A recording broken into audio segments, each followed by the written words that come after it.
Under ground gasification పై research చేస్తున్నామని కేంద్ర మంత్రి కిషన్ రెడ్డి తెలిపారు. గ్యాసిఫికేషన్ తో 1,00,000 మందికి ఉద్యోగాలు రాబోతున్నాయని అన్నారు. మొత్తం 4 లక్షల కోట్ల పెట్టుబడులు రాబోతున్నాయని పేర్కొన్నారు. గనుల కేటాయింపులో పారదర్శకంగా వ్యవహరిస్తున్నట్టుగా తెలిపారు. కోల్ తో సింథటిక్ గ్యాస్ తయారీకి ప్రయత్నిస్తున్నామని అన్నారు. సిన్ గ్యాస్ ఉత్పత్తిలో మిథనాల్, అమోనియా, ఫెర్టిలైజర్స్ వస్తాయని కిషన్ రెడ్డి వెల్లడించారు.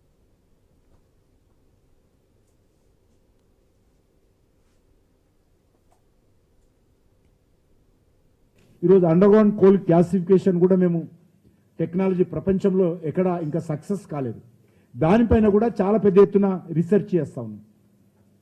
ఎందుకంటే గ్యాసిఫికేషన్ సిన్ గ్యాస్ ఉత్పత్తి చేస్తే మనకి ఈరోజు మిథనాల్ ఆ సిన్ గ్యాస్ ద్వారా వస్తుంది, అమోనియా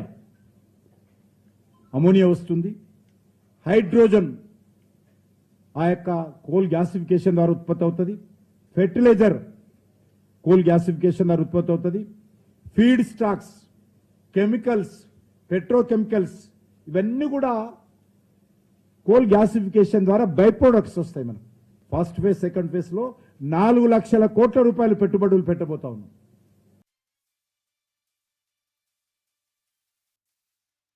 మనం ఇటీవల ఆపరేషన్ సింధూర్లో చూసాం.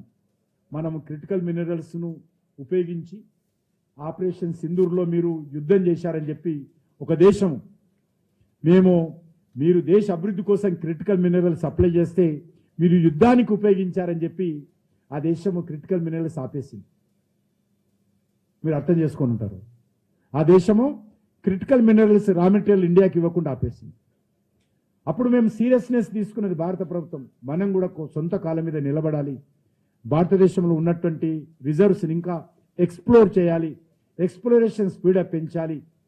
మనం అవసరమైతే ఇతర దేశాలకు వెళ్ళి క్రిటికల్ మినరల్కి సంబంధించినటువంటి బ్లాక్స్ మనం అక్వైర్ చేయాలి, అక్కడ ఎక్స్ప్లోరేషన్ చేసి మైనింగ్ చేసి భారతదేశానికి ఇతర దేశాలు ఏ రకంగా తీసుకెళ్తున్నాయో మనం కూడా మన దేశాన్ని తెచ్చుకోవాలని నిర్ణయం తీసుకొని నేను టిఆర్ఎస్ మంత్రిగా ఉన్నప్పుడు 40 ఉత్తరాలు రాసిన. ఏ ఉత్తరాన్ని కూడా ఒకరోజు జవాబు చెప్పిన పాపాను పోలేదు. వాళ్ళు 10 సంవత్సరాలు ఉన్నారు. కేంద్ర ప్రభుత్వాన్ని 49% ఉందని అప్పుడు వాళ్ళకి తెలియలేదు. ఏ ఒక్కరోజు కూడా కేంద్ర ప్రభుత్వము ప్రమేయం తీసుకోలేదు. ఒక ఎంప్లాయీ ట్రాన్స్ఫర్ విషయంలో కావచ్చు, ఒక సిఎస్ఆర్ విషయంలో కావచ్చు, ఒక డిఎంఎఫ్ విషయంలో కావచ్చు, ఒక నిర్ణయం విషయంలో కావచ్చు, ఏ రోజు కూడా కేంద్ర ప్రభుత్వం జోక్యం లేదు. ఆ రకంగా కాంగ్రెస్ పార్టీ నుంచి సింగరేణి ఆ రకంగా తయారు చేసి పెట్టారు. 49% కేంద్ర ప్రభుత్వాన్ని ఉన్నప్పటికీ కూడా ఏ విషయంలో కూడా కేంద్ర ప్రభుత్వాన్ని సంప్రదించడము, కేంద్ర ప్రభుత్వం ప్రమేయం ఉండడము, కేంద్ర ప్రభుత్వం నిర్ణయంలో భాగస్వాములు చేయడము గతంలో కాంగ్రెస్ పార్టీ చేయలేదు, 10 సంవత్సరాలు బీఆర్ఎస్ పార్టీ చేయలేదు, ఇప్పుడు వీళ్ళు కూడా చేయడం లేదు. కానీ ఈరోజు వాళ్ళ అవసరం వచ్చింది కాబట్టి నాకు ఉత్తరం రాసి ఈయన కూడా కుమ్మక్కయిందా, ఈయన కూడా భాగస్వామ్యం ఉందా అని తొండి ఆట మాట్లాడుతున్నారు. ఇప్పుడు మళ్ళీ రాజకీయాలను మాట్లాడవచ్చు. నా ప్రెస్ కాన్ఫరెన్స్ పొగ్గు దేవస్తే మీరు ఏదే ఇస్తారని